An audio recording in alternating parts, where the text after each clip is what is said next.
नमस्ते दोस्तों, welcome to pharma प्रोफिन, जहां हम पढ़ेंगे फार्मा को एकदम सुपर सिंपल तरीके से। तो ये इस चैनल का फर्स्ट वीडियो है जहां मैं स्टार्ट करने जा रहा हूं जनरल फार्मा। आइए स्टार्ट करते हैं। जनरल फार्मा दो तरीके से पढ़ना होता है। First pharmacokinetics, pharmacodynamics. ये बेसिक्स होते हैं।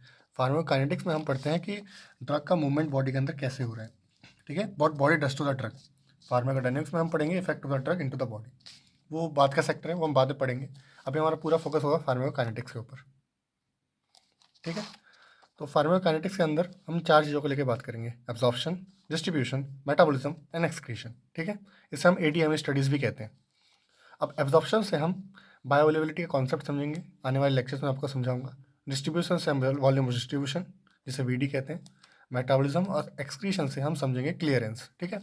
Bioavailability, volume of distribution and clearance, ये हम आने वाले लेक्चर्स में समझते जाएंगे, ठीक है। स्टार्ट करते हैं एब्जॉर्प्शन से, जो हमारी फर्स्ट पार्ट है, ठीक है, एब्जॉर्प्शन। अब एब्जॉर्प्शन कैसे कैसे हो सकता है किसी ड्रग का बॉडी के अंदर, वो तो बहुत ईजी है। देखिए, उसके फिजिकल स्टेट और साइज़ पे डिपेंड करता है, उसके रूट पे डिपेंड करता है। जैसे आईवी रूट में 100% बायोअवेलेबिलिटी होती है।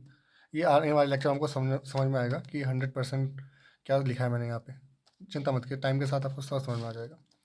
फूड के साथ ड्रग का एब्जॉर्प्शन कैसे होता है, जैसे कुछ खाना के साथ, जैसे फॉर एग्जांपल अगर आप आयरन आयरन टैबलेट की बात करें, खाली पेट खाने से उसका इफेक्ट दूसरा होता है और खाने के साथ उसका इफेक्ट दूसरा होता है। सेम उसी तरीके से अदर ड्रग्स जैसे विटामिन सी और आयरन, बेस्ट एग्जांपल कि एब्जॉर्प्शन इंक्रीज हो जाता है।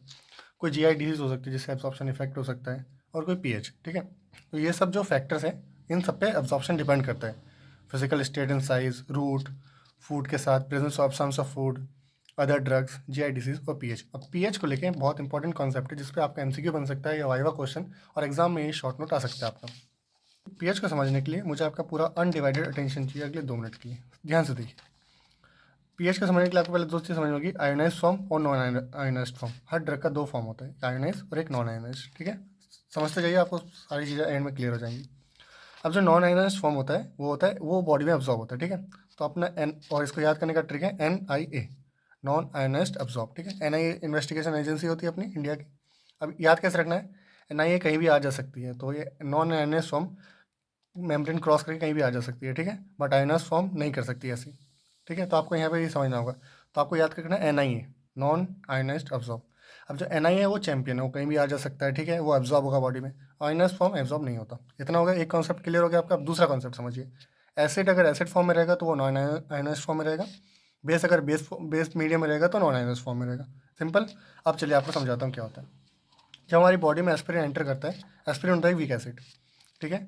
वो नॉन आयनस रहेगा, एसिडिक मीडियम में। तो अपने स्टमक में पहले आया, स्टमक में एसिड होता है 1 से 3 pH का। तो एसिडिक मीडियम में acidic base, sorry acidic medium में एसिडिक ड्रग, वो अपना रहेगा नॉन आयनाइज्ड फॉर्म में। तो एब्जॉर्ब हो जाएगा ल्यूमन के अंदर, ठीक है। ल्यूमन के अंदर एब्जॉर्ब होने के बाद वो आता है स्टमक सेल के अंदर। स्टमक सेल में जो pH होता है वो न्यूट्रल होता है 7.2 7.4 के बाद। अब स्टमक सेल में आके वो क्या बन गया, अब वो बन गया अपना आयोनाइज्ड फॉर्म। अब फंस गया, ठीक है, यहीं पर आके वो फंस गया, क्योंकि पहले तो नॉन आयनाइज्ड फॉर्म में था, कैसे भी आ जा रहा था, घूम रहा था। पर जैसे ही वो, मैंने क्या बोला था, जैसे ही बेस बेस में रहेगा नॉन है, बेस अगर एसिड में आ गया, एसिड बेस में चला गया तो आयनाइज्ड हो जाएगा। अब ये एस्पिरिन डाला है, यहाँ फंस गया, यहाँ आ गया न्यूट्रल मीडियम में। अब हो गया आयनाइज्ड। अब वो मूव नहीं कर सकता, क्योंकि मूव करने की पावर थी सिर्फ नॉन आयनाइज्ड के पास। अब यहाँ से वो एस्पिरिन ट्रैप होंगे। अब लॉन्ग टर्म ऐसे ही होगा, एस्पिरिन ट्रैप होता रहेगा, ट्रैप होता रहेगा। तो एस्पिरिन क्या करता है, प्रोस्टाग्लैंडिन सिंथेसिस को इनिबिट करता है, ठीक है, स्टमक सेल के अंदर। तो लॉन्ग टर्म में काफ़ी दिनों के इफेक्ट के बाद क्या हो जाएगा, हमें पेप्टिक अल्सर होने के चांसेस बढ़ जाते हैं, ठीक है। तो ये क्वेश्चन पूछा जाता है कि एस्पिरिन से पेप्टिक अल्सर होने का पूरा मैकेनिज्म समझाइए। तो आपको ये नहीं बोलना है कि एस्पिरिन सिर्फ प्रोस्टाग्लैंडिन सिंथेसिस, आपको पूरा समझाना है कि कैसे आयरन ट्रैप होता है, कैसे उसके पीएच पे डिपेंड करता है। तब जाके आपका आंसर बहुत ब्यूटीफुली आपको मार्क्स मिलेगा, ठीक है। तो इस लेक्चर में हमने क्या क्या समझा, रिकैप कर देता हूँ आपको स्टार्टिंग से। हमने समझा फार्माकोकाइनेटिक्स के बारे में, जिसे एडीएमए स्टडीज़ कहते हैं: एब्जॉर्प्शन, डिस्ट्रीब्यूशन, मेटाबॉलिज्म, एक्सक्रीशन, ठीक है। इन सारे चीज़ क्या क्या ड्राइव होगा हम आने वाले लेक्चर में जानेंगे। फैक्टर जिनके ऊपर एब्जॉर्प्शन डिपेंड करता है: physical strength, size, route, food, other drugs, GI disease, pH. फिर पीएच को लेकर हमने बहुत डिटेल में अच्छे से समझा। आई होप आपको ये लेक्चर पसंद आया होगा। आपको ऐसे और लेक्चर्स चाहिए होगा तो प्लीज़ चैनल को लाइक करिएगा, जिससे मुझे मोटिवेशन बना रहे।